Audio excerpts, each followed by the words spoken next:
नमस्कार दोस्तों, मेरा नाम देवदास समांता है और आज का जो वीडियो होने वाला है बिल्कुल बेसिक्स पे होने वाला है। मैंने कई सारा यूट्यूब वीडियो देखा है जिसमें यहाँ पे इन्वेस्ट करो, यहाँ पे ये एनालिसिस है, यहाँ पे ये अपडेट है, ये बोल रहा है तो वो बोल रहा है, इलोन मस्क क्या बोल रहा है, तो ये सारा कुछ ही है। ठीक है, बेसिक्स के बारे में कोई डिस्कस नहीं करता, तो मुझे लगा बेसिक्स के बारे में बात करनी चाहिए। तो आज का बिल्कुल बेसिक लेवल पे होगा, बना रहा हूँ मैं, बिल्कुल बेसिक लेवल पे होगा, जो है crypto currency. What is crypto currency? अभी हम गूगल बाबा के पास जाते हैं तो क्या बोलता है क्रिप्टो करेंसी के बारे में, वो समझते हैं। What is crypto currency? ठीक है, तो इसको समझिए क्या लिखा है। It is a crypto currency is a digital और virtual currency that is secured by cryptography which makes it nearly impossible to counterfeit। ठीक है, और डबल स्पेंड, मतलब क्रिप्टो करेंसी को डबल स्पेंड नहीं कर सकते। एक बार खर्चा कर दिया तो दोबारा खर्चा नहीं कर सकते। एक बार आपके पास से निकल गया तो निकल गया, फाइनल है। ठीक है, तो मार्केट में ना many crypto currencies are decentralize network based on blockchain technology. Crypto currency, जो भी क्रिप्टो करेंसी XYZ, आज के डेट में 12,000 के आसपास क्रिप्टो करेंसी है। ठीक है, सारे के सारे ब्लॉकचेन में ही है। तो मोटा मोटा बिना ब्लॉकचेन के क्रिप्टो करेंसी रन नहीं कर सकता। तो ब्लॉकचेन के बारे में डिस्कस करेंगे। ब्लॉकचेन भी चाहिए और भी बहुत कुछ चाहिए, जिसके बारे में अगले किसी वीडियो में डिस्कस करेंगे। तो फिलहाल हम क्रिप्टो करेंसी के बारे में समझते हैं और भी कुछ डेफिनेशन देख लेते हैं। ठीक है, cryptocurrency is something called cryptocurrency or crypto.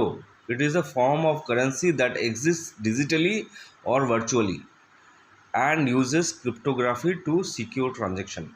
ठीक है, तो क्रिप्टो करेंसी बनाने में क्रिप्टोग्राफी लगता है। ठीक है, इसमें ये कोडिंग वगैरह के ज़रिए बनता है और जो भी ट्रांजेक्शन होता है वो भी एनक्रिप्टेड होता है। तो मोटा मोटा ये है, क्रिप्टो करेंसी को आप टच और फील नहीं कर सकते हो। This is a digital form. जैसे पैसा फिजिकल फॉर्म है, fiat currency is a physical form, आप टच फील कर सकते हो, गिन सकते हो, बट क्रिप्टो करेंसी को आप टच फील नहीं कर सकते हो। तो ये है क्रिप्टो करेंसी का डेफिनेशन। तो बेसिकली और भी देसी लैंग्वेज में समझते हैं। एक छोटा सा, मतलब मान के चलिए एक छोटा सा गांव है, तो उसमें हर सबके घर में ना एक अच्छा, मतलब अच्छा देखने वाला कलरफुल पत्थर है सबके घर के सामने। छोटा सा गांव है, मतलब मान के चलिए 20-30 लोगों का गांव है। ठीक है, अब सबके घर में ना, सबका घर में एक अच्छा रंगीला सुंदर पत्थर है। सबके घर में अपना अपना कलर का पत्थर है, सबका पत्थर अलग अलग है सबके घर में। अभी किसी ने कुछ खरीदना बेचना है ना, तो वो क्या करता है, कुछ खरीदता है तो अपना पत्थर जो है ना उसके घर के सामने रख के आता है, तो ऐसे खरीदता है। और उसने किसी से खरीदना है तो वो अपना पत्थर दूसरे के घर के सामने रख के आता है। तो गांव में 20-30 ही लोग हैं, सबको पता है किसके पास कौन सा पत्थर है। इसलिए आप अपने पत्थर से ना 2 बार नहीं खरीद सकते हो, 2 बार ट्रांसफ़र नहीं कर सकते। एक बार दूसरे के पास चला गया तो चला गया, अब सबको सब देख रहा है। तो क्या है, इसका एक रिकॉर्ड है, पब्लिक लेजर है। ठीक है, ट्रांजैक्शन का एक पब्लिक लेजर है, सबके सामने है किसका पत्थर कौन सा है और किसने किससे क्या खरीदा और कौन सा पत्थर किसको दिया।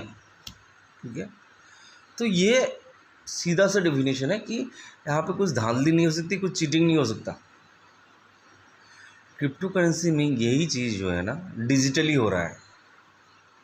ठीक है, एक बार हमने जो क्रिप्टो करेंसी खर्चा कर दिया, दोबारा हम खर्चा नहीं कर सकते, क्योंकि सब देख रहा है। हम दोबारा उस पत्थर को लेके आ गए, वापस दे दिया, ऐसा नहीं कर सकते। पब्लिक डिजिटल लेजर, जो कि ब्लॉकचेन में दिख रहा है, सब देख रहा है, 20 आदमी 30 आदमी सब देख रहा है। ठीक है, तो ये है क्रिप्टो करेंसी। तो क्रिप्टो करेंसी में ट्रांजैक्शन पर्सन टू पर्सन भी होता है। ठीक है, मतलब आपके साथ, मेरे साथ, हम दोनों के साथ ट्रांजैक्शन हो सकता है थ्रू ए मोबाइल और ए कंप्यूटर। ठीक है, तो मोटा मोटा क्रिप्टो करेंसी का डेफिनेशन ये है। अब मार्केट में बहुत सारा क्रिप्टो करेंसी है। ठीक है, तो आपको उसके लिए मैं लेके चलता हूँ कॉइन जिको ऐप या कॉइन मार्केट कैप में आप देख सकते हो क्रिप्टो करेंसी के बारे में ना। तो सबसे जो पहला दुनिया का सबसे पहला क्रिप्टो करेंसी जो था बिटकॉइन, जिसको इन्वेंट किया सातोशी नाकामोटो ने। सातोशी नाकामोटो एक एनोनिमस नेम है, कोई पर्टिकुलर इंसान का नाम नहीं है।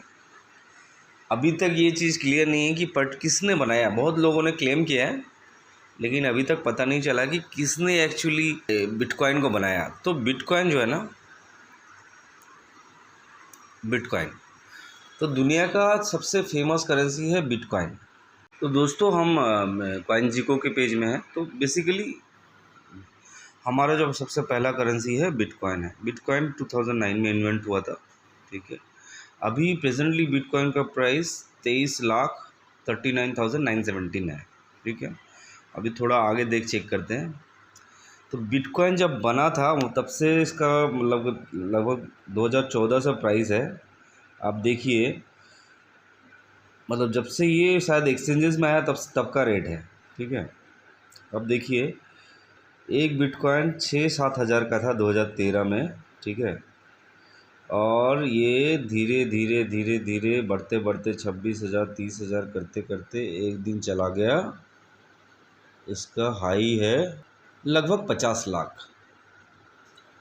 तो एक बिटकॉइन भागते भागते भागते भागते सीधे 50 लाख का हो गया। तो आप सोचिए, आपने अगर 2,000 5,000 या 1 लाख लगा दिया होता तो आज करोड़ों बन जाते ना, उसका करोड़ों बन जाते। तो ये है क्रिप्टो करेंसी, और फ्यूचर क्रिप्टो करेंसी का बहुत तगड़ा है, ठीक है। अब क्रिप्टो करेंसी और फिएट करेंसी में डिफरेंस क्या है ये समझते हैं पहले तो ना। करेंसी जो है ना, इसका जो सप्लाई है, ठीक है, ये लिमिटेड है। जैसे बिटकॉइन 2 करोड़ 10 लाख ही है पूरे मार्केट में। अभी तक 2 करोड़ 10 लाख की माइनिंग नहीं हुई है, बने नहीं है पूरे। देखो, 1 करोड़ 90 लाख बना है मार्केट में, 1 करोड़ 90 लाख 44,581। टोटल सप्लाई क्या है? 2 करोड़ 10 लाख, ठीक है। तो अभी इतना ही है मार्केट में, ठीक है। तो डिमांड बढ़ता जाएगा तो दाम भी बढ़ता जाएगा ना। तो इसलिए क्रिप्टो करेंसी का प्राइस हमेशा बढ़ता रहता है, उसका प्राइस घटता नहीं है, बढ़ता है। जिस क्रिप्टो करेंसी को आपने, किसी भी कॉइन का आप एग्जांपल ले लो, मैं कोई और कॉइन सर्च कर लेता हूँ, आपको दिखाता हूँ। बाइनांस का जो नेटिव टोकन है उसका नाम है BNB। अभी देखिए, BNB का सर्कुलेटिंग सप्लाई कितना है?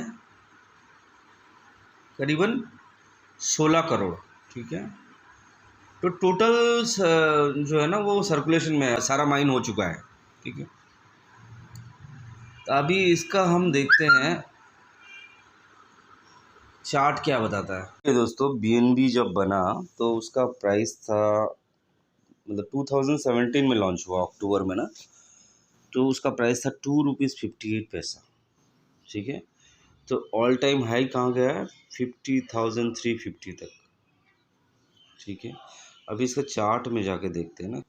जस्ट ज़्यादा दूर नहीं, 2021 मतलब अब से 1 साल पहले इसका प्राइस कितना था? 1,000 2,000 की रेंज में था, और ऑल ऑफ ए सडन इसका दाम बढ़ गया, क्योंकि इसका डिमांड बढ़ गया और सप्लाई कम है। तो बेसिकली यही है। अब फिएट जो है ना आपका USD INR, इसका सर्कुलेटिंग सप्लाई अनलिमिटेड है। तो डिमांड ज़्यादा हो भी तो सप्लाई बहुत ज़्यादा है। सप्लाई जैसे ही कस्टमर को, मतलब लोगों को पैसा चाहिए, बैंक छाप देती है ना, तो उसका वैल्यू जो है ना घटता जा रहा है, क्योंकि लोगों को चाहिए, नया नोट चाहिए, किसी को नया नोट चाहिए, किसी को और नोट चाहिए।